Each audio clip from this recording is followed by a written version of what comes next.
जब भी हम कुछ डिज़ायर अपनी लाइफ में रखते हैं कि हमें ये चीज़ मैनिफेस्ट करनी है, तो उस चीज़ के पीछे हम काफ़ी अपना टाइम देते हैं, लेकिन हमें चाहिए होता है कि जल्दी से जल्दी वो चीज़ हमारी लाइफ में मैनिफेस्टेशन बन करके आ जाए, यानी रियलिटी बन करके आ जाए। ऐसे में हम बहुत सारे प्रोसेसेस का सहारा भी लेते हैं, कई बार टेक्निक्स भी बहुत सारी करते हैं, और फिर ये क्वेश्चन भी हमारे माइंड में बहुत बार आता है कि क्या कोई ऐसा प्रोसेस या टेक्निक भी है जिससे हम जल्दी से जल्दी अपने डिज़ायर को मैनिफेस्ट कर लेते हैं, या फिर क्या सब्लिमिनल से ऐसा हो सकता है कि हम जल्दी मैनिफेस्ट कर ले कोई चीज़। तो आज की इस वीडियो में मैं आपको यही बताऊंगा कि सब्लिमिनल या फिर कोई भी प्रोसेस कितना फास्ट वर्क करता है आपकी मैनिफेस्टेशन पे, और कौन सा प्रोसेस आपको चूज़ करना चाहिए अपनी मैनिफेस्टेशन के लिए। तो जब भी आप मैनिफेस्टेशन के बारे में सोचो या मैनिफेस्टेशन की जब भी बात आए, तो एक माइंड आप हमेशा में, यानी एक बात आप अपने माइंड में हमेशा ये रखो कि आप एक नेचुरली मैनिफेस्टर हो। आप चाहो ना चाहो, आप अपनी लाइफ में हमेशा ही मैनिफेस्ट कर रहे हो। आप अपनी मैनिफेस्टेशन को कभी भी रोक नहीं सकते।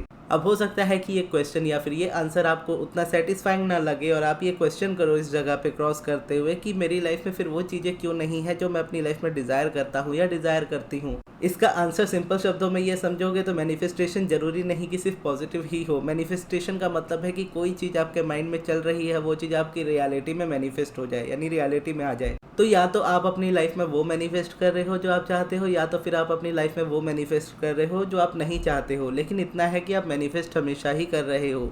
तो मैनिफेस्टेशन से आप अपने आप को इस तरीके से कभी रोक नहीं सकते, क्योंकि वो तो हमेशा होनी ही है, क्योंकि आपके माइंड में थॉट्स चल रहे हैं, और जिस तरीके के थॉट्स चल रहे हैं उस तरीके से बेसिकली मैनिफेस्टेशन हो रही है। अब अगर मैनिफेस्टेशन आप चाहते हो कि आपकी लाइफ में से पॉजिटिव वाली आए, तो आपको ये समझना जरूरी है कि मैनिफेस्टेशन एक्चुअल में होगी कैसे, या बोलो पॉजिटिव मैनिफेस्टेशन होगी कैसे। तो जो भी हम अपनी लाइफ में सोचते हैं या हमारे थॉट्स हैं, वो वांटेड अनवांटेड ये दो ही डायरेक्शन में होते हैं। यानी आप चाहो ना चाहो, आप दो तरीके से ही सोचते हो। या तो आप उस बारे में सोचते हो जो आप चाहते हो, या तो आप उस बारे में सोचते हो जो आप नहीं चाहते हो। और कई बार आपको लग सकता है कि आप अपने डिज़ायर के बारे में सोचते हो, लेकिन होता है ऐसा कि आप अपने डिज़ायर के बारे में तो सोचते हो, लेकिन अपने डिज़ायर के अनवांटेड पार्ट को लेकर के सोचते हो, बेसिकली उसके लैक को लेकर के सोचते हो। जब आप बोलते हो कि मुझे मेरी लाइफ में अपने करियर को मैनिफेस्ट करना है या गवर्नमेंट जॉब को मैनिफेस्ट करना है, तो आप ये डिज़ायर करते हो कि हाँ, मेरी डिज़ायर है गवर्नमेंट जॉब में जाना या किसी स्पेसिफिक पोजीशन में जाना, लेकिन ये आपकी डिज़ायर है, ये आपका फोकस नहीं है। फोकस इस जगह पे मोस्टली क्या होता है कि मैं इतने टाइम से अटेम्प्ट कर रहा हूँ, मेरा ये क्लियर क्यों नहीं हो रहा, या मेरे साथ ही हमेशा ऐसा क्यों होता है। मैं गवर्नमेंट जॉब करना चाहता हूँ, मैं बिना गवर्नमेंट जॉब के नहीं रह सकता। मुझे पैसे कमाने हैं, लेकिन मुझे गरीबी में नहीं रहना। मुझे जॉब चाहिए, लेकिन मुझे जॉबलेस नहीं रहना। मुझे खुश रहना है अपनी लाइफ में, लेकिन मैं दुखी हूँ। मुझे रिलेशनशिप अच्छे चाहिए, लेकिन मेरे रिलेशनशिप बहुत ख़राब है। मुझे मेरी लाइफ में पार्टनर चाहिए, लेकिन मैं इतने सालों से सिंगल हूँ। मुझे एक पॉजिटिव रिलेशनशिप चाहिए जिसमें एट द एंड जाकर के हमारी मैरिज हो, लेकिन मैं जो भी रिलेशनशिप में आता हूँ वो रिलेशनशिप ब्रेक हो जाता है। तो ये डिफरेंस होता है हमारी थिंकिंग का, या समझ लो हमारे ऑब्जर्वेशन या फिर हमारी फोकस का। तो जो भी हमारी डिज़ायर है, हमारा मोस्टली जो फोकस होता है उसके अपोजिट होता है, जिसकी वजह से जो हम डिज़ायर करते हैं वो हमारी लाइफ में नहीं आता, बल्कि जो चीज़ से हम डर रहे होते हैं वो चीज़ हमारी लाइफ में आती है। कोई चीज़ को हम पाना चाहते हैं, जैसे मान लीजिए गवर्नमेंट जॉब है, पाना चाहते हैं, लेकिन डर है कि अगर नहीं मिली तो क्या होगा। फिर वो चीज़ होती है और हम देखते हैं कि उस चीज़ को खो देने से क्या होता है। एक रिलेशनशिप है, मान लीजिए आप उस रिलेशनशिप में रहना चाहते हो और उस रिलेशनशिप को खोना नहीं चाहते, लेकिन डर है कि कभी किसी ना किसी रीज़न से ये टूट सकता है, क्योंकि मेरी किस्मत तो ऐसी ही है, मुझे यानी मेरे साथ तो हमेशा ऐसा ही होता आया है, तो इस बार क्यों मेरे साथ कुछ अच्छा हो रहा है। ऑब्वियसली अगर रिलेशनशिप अच्छा चल रहा होता है तो माइंड इस तरीके से डरता है उस समय, अगर पुरानी रिप्रोग्रामिंग आपने सही नहीं की है। तो ऐसे में क्या होता है कि आप जिस चीज़ को लेकर के फियर कर रहे होते हो, जिस चीज़ से लेकर के डर रहे होते हो, उस चीज़ को आप अपनी लाइफ में मैनिफेस्ट कर लेते हो अनजाने में ही। तो मैनिफेस्टेशन करने के लिए क्या चाहिए होता है आपको, ये अनवांटेड वाले साइड से आपका फोकस किसी भी तरीके से हट जाना चाहिए। अब आप के ऊपर ये डिपेंड करता है कि ये फोकस आप किस तरीके से यहाँ से हटाते हो। अब इस पर से फोकस हटाने के देखोगे तो 1000 तरीके हैं। आपको कौन सा तरीका पसंद आता है, आपको वो चूज़ करना है, जिसमें से एक है सब्लिमिनल। इसीलिए अगर आप ये क्वेश्चन पूछते हो अपनी लाइफ में कि कौन सा प्रोसेस सबसे फास्ट वर्क करता है, या क्या फिर सब्लिमिनल से जल्दी मैनिफेस्टेशन होती है, तो ऐसा कुछ भी नहीं है। क्यों? क्योंकि अब मैंने आपको बता दिया कि मैनिफेस्टेशन किस तरीके से होती है। अब जो भी चीज़ आपको इस जगह से अनवांटेड साइड से फोकस हटाने में आपकी ज़्यादा हेल्प करे वो प्रोसेस आपके लिए हेल्पफुल होता है, और लॉन्ग टर्म में आप जिसको लंबे समय तक कर पाते हो इजीली, वो प्रोसेस आपको उस वाली सिचुएशन में से निकलने में हेल्प करता है। और जितनी जल्दी आप अपना फोकस अपनी नेगेटिव अनवांटेड साइड से हटाते हो उतनी ही जल्दी आपकी मैनिफेस्टेशन होती है। अब हर पर्सन एक दूसरे से डिफरेंट भी होता है। किसी को चुप बैठना पसंद आ जाता है, यानी अगर कोई इंट्रोवर्ट पर्सन है और उसको ज़्यादा किसी के साथ रहना नहीं पसंद है या अकेले रहना पसंद है, तो मोस्टली मेडिटेशन उसको सूट करेगा या उसको पसंद आएगा। किसी को अगर लिखना पसंद है तो उसके लिए ऐसे प्रोसेस पसंद आएंगे उस इंसान को जिससे वो लिख सके। कोई पर्सन है अपने साथ टाइम स्पेंड करता है, नेचर में रहना स्पेंड करता है या नेचर में रहना पसंद करता है, ऐसा पर्सन ग्रेटिट्यूड वॉक या फिर एप्रिसिएशन जैसे प्रोसेस का इस्तेमाल कर सकता है उस समय। या फिर पिवटिंग का भी, अगर किसी को लिखना पसंद आता है तो उस जगह पे पॉजिटिव एस्पेक्ट्स या पिवटिंग या फिर आप ये स्क्रिप्टिंग वगैरह भी उस जगह पे कर सकते हो। लेकिन अगर ऐसी सिचुएशन में हो आप अपनी लाइफ में जहाँ पे आप ट्राई बहुत कुछ कर रहे हो लेकिन कर कुछ नहीं पा रहे और कहीं से आप स्टार्ट करना चाहते हो, तो ऐसे टाइम पे फिर सब्लिमिनल आपको हेल्प करता है। जहाँ पर आप स्टार्टिंग नहीं ले पा रहे, आपको लाइफ में सब चीज़ बिगड़ती हुई दिख रही है लेकिन किसी भी चीज़ को आप संभाल नहीं पा रहे, तो ऐसे टाइम पे फिर आपको सब्लिमिनल का सहारा लेना चाहिए। लेकिन ये क्वेश्चन भी खुद से पूछना होता है, ये कंपलसरी नहीं है कि आप सब्लिमिनल सुनोगे तो ही आपकी लाइफ में चेंजेस आएंगे या फिर सब्लिमिनल सुनने से फास्ट रिजल्ट आपकी लाइफ में आएंगे। रिजल्ट आपकी वाइब्रेशन के चेंज होने पे डिपेंड करता है। वाइब्रेशन चेंज होगी, आप अच्छा फील करोगे, नेगेटिविटी रिलीज होगी, आप अलाइंड होंगे, तो मैनिफेस्टेशन आपकी लाइफ में आती है। अब करंट माइंडसेट के हिसाब से आपको क्या पसंद आ रहा है, क्या पसंद नहीं आ रहा है, ये तो आप खुद जान सकते हो। अगर पर्सनली आप मुझे जानते हो, जैसे मेरी वीडियोस देखते हो और काफ़ी टाइम से मुझे फॉलो करते हो, तो आप मेरे पैटर्न्स के थ्रू मुझे समझ सकते हो कि मैं किस तरीके से रिएक्ट करता हूँ एक पर्टिकुलर रेजिस्टेंस के टाइम पे या फिर कॉन्ट्रास्ट के टाइम पे। आप लोगों ने मुझे रेगुलरली वीडियोस बनाते हुए भी देखा है और बहुत लंबे लंबे गैप लेते हुए भी देखा है। आप लोगों ने मुझे सभी कमेंट्स के रिप्लाई करते हुए भी देखा है। आप लोगों ने मुझे किसी भी कमेंट के रिप्लाई ना करते हुए भी देखा है। आप लोगों ने मुझे इंजॉयबली यानी इंजॉय करते हुए क्लासेस लेते हुए भी देखा है। आप लोगों ने मुझे फ्रस्ट्रेटेड होते हुए क्लासेस को छोड़ते हुए भी देखा है। आप लोगों ने मुझे मेरी लाइफ में बहुत कुछ मैनिफेस्ट करते हुए भी देखा है और आप लोगों ने ही मुझे बहुत कुछ अपनी लाइफ में से लूज करते हुए भी देखा है। तो इस बीच में मेरा पैटर्न जो होता है वो काफ़ी हद तक शिफ्ट होता है, लेकिन कुछ जो फंडामेंटल्स के तौर पे चीज़ें होती है वो उतनी नहीं बदलती है। जैसे एक अब्राहम नहीं बदलती, उनकी टीचिंग्स को मैं हमेशा साथ लेकर के चलता हूँ। हालांकि कभी कभार मैं भी भटका हूँ लेकिन वापस से अब्राहम की तरफ ही आया हूँ। दूसरी टीचिंग्स ये है कि मैं कभी मेडिटेशन को छोड़ता नहीं हूँ। मेडिटेशन छूट जाता है वो बात अलग है, लेकिन वापस से मैं मेडिटेशन को स्टार्ट जरूर करता हूँ। यानी मेडिटेशन एक ऐसा प्रोसेस है जिसको मैंने जब से करना स्टार्ट किया है मैंने परमानेंटली उसको नहीं छोड़ा है, मैंने हमेशा उसको कंटिन्यू ही किया है। उसके अलावा अगर आप देखोगे मुझे कभी वीडियोस बनाना पसंद आता है तो मैं वीडियोस बनाता हूँ, कभी गैप लेना पसंद आता है तो मैं गैप लेता हूँ।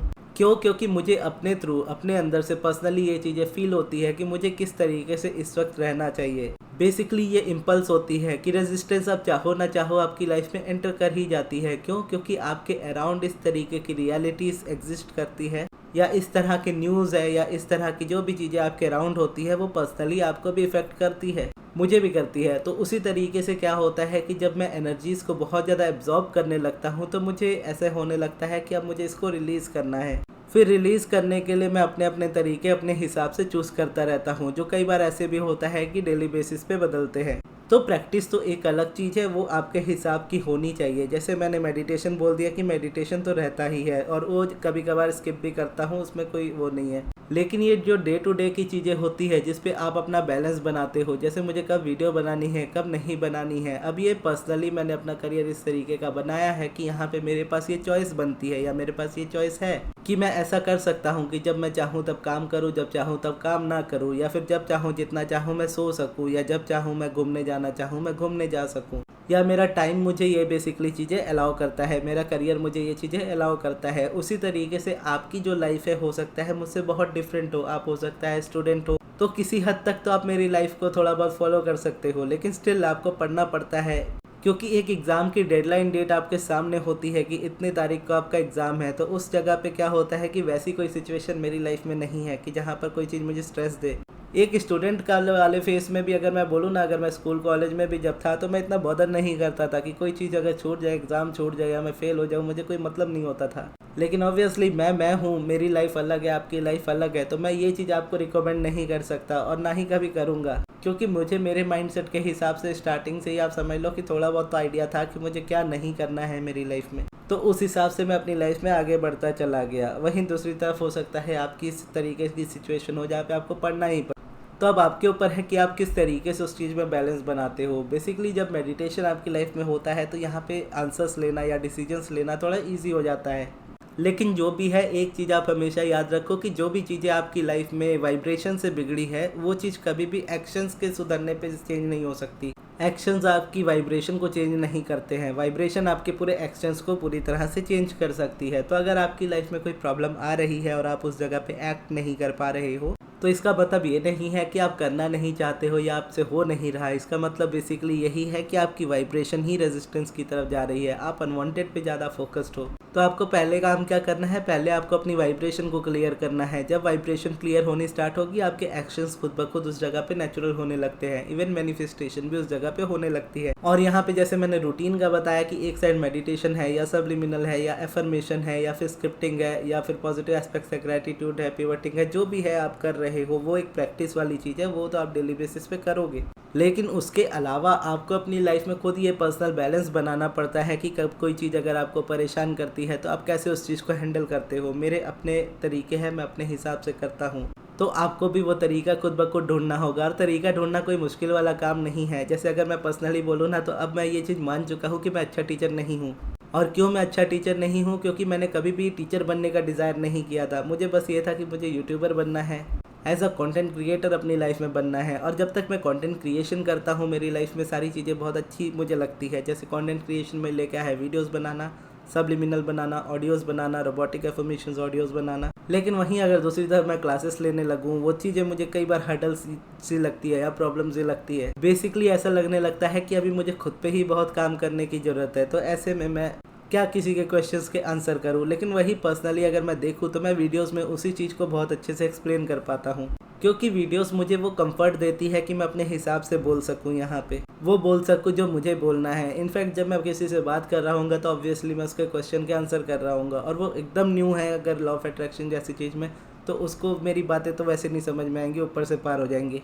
और बिल्कुल मैं अच्छा टीचर नहीं हूँ, लेकिन मैं ये ज़रूर मानता हूँ कि मैं एक बहुत अच्छा स्टूडेंट हूँ। और स्टूडेंट के मामले में अगर मैं बोलूँ तो कि मैं अच्छा स्टूडेंट होने की वजह से ही कभी फंसता नहीं हूँ। मेरी लाइफ में प्रॉब्लम्स आ सकती है, कॉन्ट्रास्ट आ सकते हैं, लेकिन मैं उसमें थम जाऊँ या वो चीज़ मुझे रोक ले, ऐसा हो नहीं सकता। क्योंकि अगर प्रॉब्लम आती है तो मुझे पता होता है कि इसका सॉल्यूशन भी है। वो समय वो चीज़ परेशान देती है, लेकिन धीरे धीरे करते करते मैं उसमें से निकल आता हूँ। मेरी पर्सनल टीचिंग्स के भी हिसाब से देखो तो मैंने कभी कोई कोचिंग नहीं ली किसी पर्सनल टीचर से जा करके, यानी कोई जो LOA कोच होते हैं उनसे जा करके मैंने कभी पर्सनली सीखा नहीं। जो भी मैंने सीखा किताबों से सीखा और वीडियोस से सीखा। वीडियोस में मैं ज़्यादा रेवती दी की देखता आया हूँ, और आज भी अगर मैं बोलूँ कभी कभार मैं देखता हूँ पुरानी वीडियोस उनकी ज़्यादा, और अब्राहम की वीडियोस में ज़्यादा देखता हूँ आजकल। तो बेसिकली एक चीज़ मुझे भी पता है मेरी लाइफ में कि रेपिटेशन बहुत ज़्यादा ज़रूरी होता है। किसी भी तरीके से आपको एक पॉजिटिव चीज़ अपने माइंड को रिपीट करानी होती है। अब आप भी मुझे जानते हो कि मैं एफर्मेशंस का उतना ज़्यादा फ़ैन नहीं हूँ। इवन मुझे पता है एफर्मेशंस बहुत अच्छे से वर्क करती है, प्लस मैं डिज़ायर स्पेसिफिक मैनिफेस्टेशन करना पसंद नहीं करता। नॉर्मल अलाइनमेंट वाले एफर्मेशंस हो तो वो मुझे फिर भी पसंद आ जाते हैं, जैसे everything is always working out for me वाला है, या यूनिवर्स की मदद से मैं सारे काम कर सकता हूँ क्योंकि वही मुझे शक्ति देते हैं। ऐसे एफर्मेशंस मैं प्रेफर करता हूँ, मुझे अच्छे भी लगते हैं। लेकिन फ़िलहाल मेरी प्रैक्टिस में एफर्मेशंस अभी नहीं है। इन फ्यूचर हो सकता है हो या ना भी हो। तो अगर आप एफर्मेशंस करते हो तो इसका मतलब है कि रेपिटेशन वाली प्रॉब्लम आपकी लाइफ में से इजीली सॉल्व हो सकती है, क्योंकि आप एफर्मेशन कर रहे हो तो आप ऑब्वियसली न्यू एफर्मेशन रख सकते हो पुराने पैटर्न को ब्रेक करने के लिए। लेकिन मैं एफर्मेशन नहीं करता, तो मैं रेपिटेशन का इस्तेमाल किस तरीके से करता हूँ वो मैं किताबों से करता हूँ। मैं एक ही किताब को बार बार पढ़ता हूँ, एक ही तरह की वीडियो को बार बार सुनता हूँ, एक ही टीचर को बार बार सुनता हूँ या एक ही टीचर को बार बार पढ़ता हूँ। इससे क्या होता है कि टीचिंग्स में वो चेंजेस नहीं आते हैं। तो रेपिटेशन का क्या होता है कि रेपिटेशन जाने लगता है एक न्यू पैटर्न में। इवन प्रैक्टिस भी मैं ज़्यादा चेंज नहीं करता। जैसे मेडिटेशन पसंद है तो मेडिटेशन करता हूँ, कभी कभार थोड़े बहुत प्रोसेस चेंज होते हैं तो वो होते हैं। वैसे अभी पॉजिटिव एस्पेक्ट्स में करता हूँ लेकिन फ़िलहाल नहीं कर रहा हूँ, तो उस हिसाब से थोड़े बहुत चेंजेस होते रहते हैं। लेकिन मेडिटेशन अपनी जगह नहीं छोड़ता, वो रहता ही है। तो जब मैं डेली मेडिटेशन कर रहा हूँ तो डेली खुद को साइलेंट करने का मैं रेपिटेशन कर रहा हूँ, डेली मैं थॉट्स को रिलीज़ करने का रेपिटेशन कर रहा हूँ। किताब में मैं फ़िलहाल पढ़ रहा हूँ ask and it is given. तो जब भी मैं उस बुक को पढ़ता हूँ और बार बार पढ़ता हूँ तो मुझे एक ही चीज़ हमेशा बार बार मेरे माइंड में जाती है, एक ही चीज़ बार बार मुझे समझ में आती है कि मैं जब भी मांगूंगा यूनिवर्स से, यूनिवर्स वो चीज़ इमीडिएटली मुझे देगा। एक वाइब्रेशनल फॉर्म में। अगर वो चीज़ मुझे अपनी रियलिटी में लेकर के आनी है तो मुझे वाइब्रेशनली उस चीज़ के साथ अलाइन होना होगा। अगर वो चीज़ मेरी लाइफ में नहीं है तो इसका मतलब है कि मैं अलाइनमेंट में नहीं हूँ। मेरे माइंड चाहे जितने रीजंस क्रिएट करे, वो रीजंस जो भी हो, लेकिन रीजन से एक रेजिस्टेंस है, और जब तक वो रेजिस्टेंस रिलीज नहीं होगी तब तक मेरी रियलिटी में चेंजेस नहीं आएंगे। तो उसको करने के लिए क्या करना है कि मुझे अनवांटेड से फोकस हटाना है। मुझे उन चीज़ों से ध्यान हटाना है जो मुझे नहीं चाहिए, उन चीज़ों पर ज़्यादा ध्यान लगाना है जो मुझे चाहिए। तो ऐसे में मुझे क्या चाहिए, बेसिकली जो मुझे अच्छा फील कराए, तो उन चीज़ों पे मुझे फोकस करना है। तो उस हिसाब से मैं प्रैक्टिस करता हूँ, उस हिसाब से मैं अपनी रूटीन को रखता हूँ, जिससे रिजल्ट मुझे मिल रहे हैं। और क्योंकि ये ग्रेजुअल प्रोसेस है, इमीडिएटली वो शिफ्ट नहीं आता, जैसे इमीडिएटली आपकी लाइफ नेगेटिव नहीं हो जाती है अचानक से। आपने बहुत सारे थॉट्स की प्रैक्टिस की होती है, बहुत सारे थॉट्स आपने बार बार सोचे होते हैं, उसके रेपिटेशन की वजह से वो नेगेटिव सिचुएशन बनती है। तो उसको चेंज करने के लिए भी आपको एक पॉजिटिव सिचुएशन में आना होता है, उसको बार बार रिपीट करना होता है। और इसमें आप कोई भी प्रोसेस चूज करो, हर एक प्रोसेस यहाँ पे इक्वली वर्क करता है। हो सकता है कि कुछ प्रोसेस आपके लिए इस वक्त ज़्यादा फास्ट काम करे, कुछ कम फास्ट काम करे, लेकिन वो डिपेंड करता है आपके ऊपर कि आपको कौन सा पसंद आ रहा है। तो अगर आप जानना चाहते हो कि कौन सा प्रोसेस आपके लिए जल्दी वर्क करेगा, तो अगर आप कोई प्रोसेस ट्राई करके देखो, तो अगर वो आपको अच्छा फील करा रहा है तो ऑब्वियसली वो प्रोसेस के साथ आप जा सकते हो। जो प्रोसेस आपको बिल्कुल करने की इच्छा नहीं है, या फिर बिल्कुल फील नहीं कराता अच्छा, या करने का मन ही नहीं करता, उसको आप छोड़ ही दो। वो आपकी रेजिस्टेंस को और ज़्यादा बढ़ा देगा। तो ये थी हमारी आज की वीडियो। आपको ये वीडियो कैसी लगी कमेंट्स में ज़रूर बताइएगा, और इस वाली वीडियो को यहाँ तक देखने के लिए बहुत बहुत धन्यवाद।